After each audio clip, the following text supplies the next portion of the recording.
In exactly 1 week, lawyers will begin selecting the jury in the murder trial of George Zimmerman, the man accused of killing 17-year-old Trayvon Martin.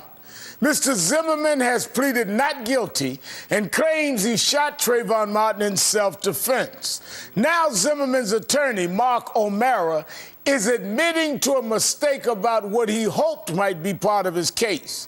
Last week, Mr. O'Mara asked the judge to allow material that some say was designed to paint Trayvon Martin in a negative light. The hearing was covered live on national television. Millions of people watched as Mr. O'Mara described a video he says was found on Trayvon Martin's cell phone. You'll keep your mind open when we present to you the videos of him at these fights, not just as a pure spectator, but refereeing one and being involved in taping one where two buddies of his are beating up a homeless guy. But it turns out not all of that is true. That video doesn't show Trayvon Martin's two buddies beating up a homeless guy. In fact, it's a video of two homeless men fighting over a bike. Mr. O'Mara's office issued an apology and correction on his website yesterday. Quote, Mr. O'Mara misstated the nature of video from Trayvon Martin's cell phone. Though it was unintentional, it is a particular concern to us because we have been committed to disputing misinformation in every aspect of this case, not causing it. For that, Mr. O'Mara apologizes. The mistake was made live on national television in a court of law. But the apology, it was only posted online over the weekend. Joining me now is veteran prosecutor Paul Henderson and legal analyst Lisa Bloom. Thanks for being here. Hello. Nice to be here. Paul, let me start with you. How could this affect the jury pool in this case? Well, once again, it's disparaging against the victim. And again, I just keep reminding people again and again and again, Trayvon Martin is not on trial. So all of this character assassination in the form of this evidence is not good, it's not helpful, nor is it going to be admitted into the trial.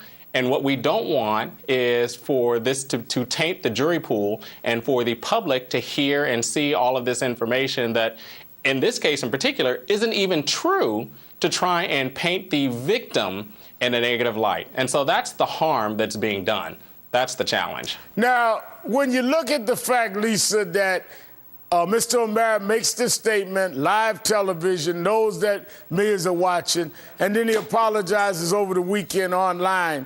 I mean, aside from anyone's view of that certainly is not comparable to what happens, he apologizes after he throws it out there. Isn't the fact that these kinds of things are thrown out there potentially leading to some potential jurors getting an image in their mind that is hard to get out of their minds if they are in fact selected to be on a jury?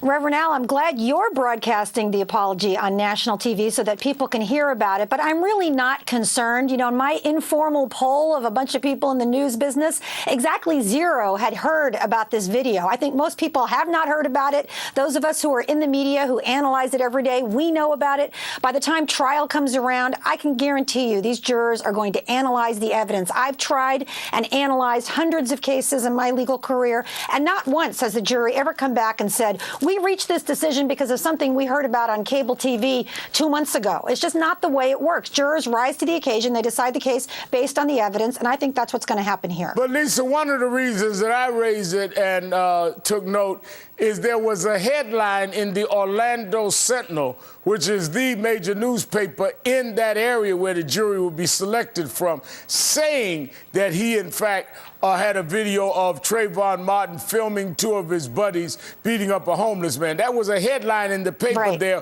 where it will most matter.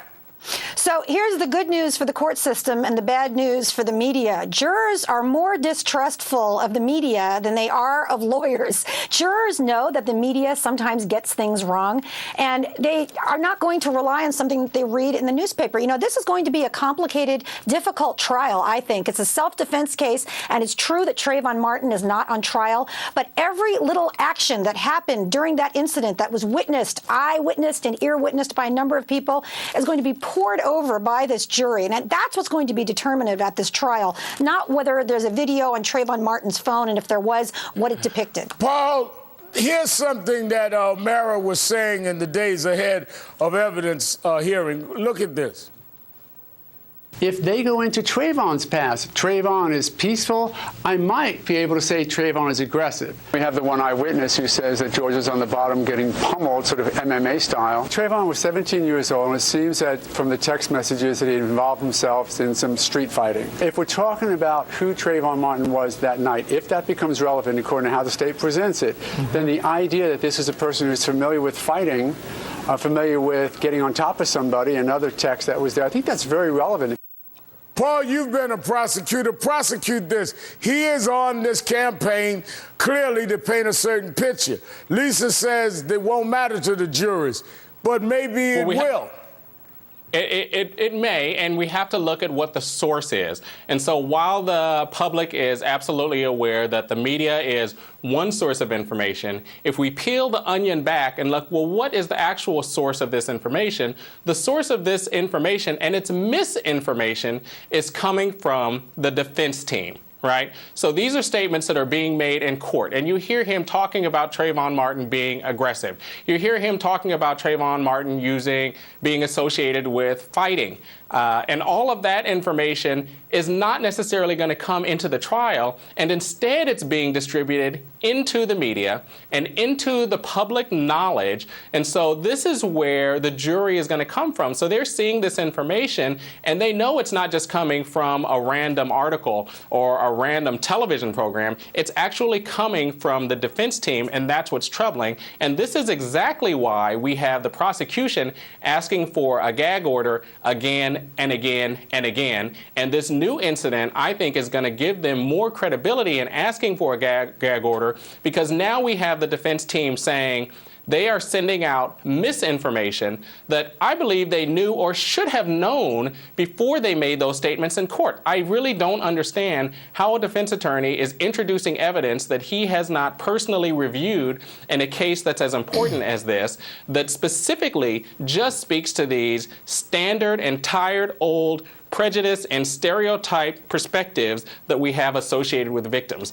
That's my real concern, and that's why I think this all matters. Lisa, isn't it interesting, though, that all of this is being done around the person who was killed, yet the accused is protected that his past acts cannot be brought up because he, in fact, had been arrested and dealt with on things. They know that can't be brought up at trial. So you're doing all of this when you know that it can't be done to your client, who is the one accused of a crime. No one has accused Trayvon Martin of a crime.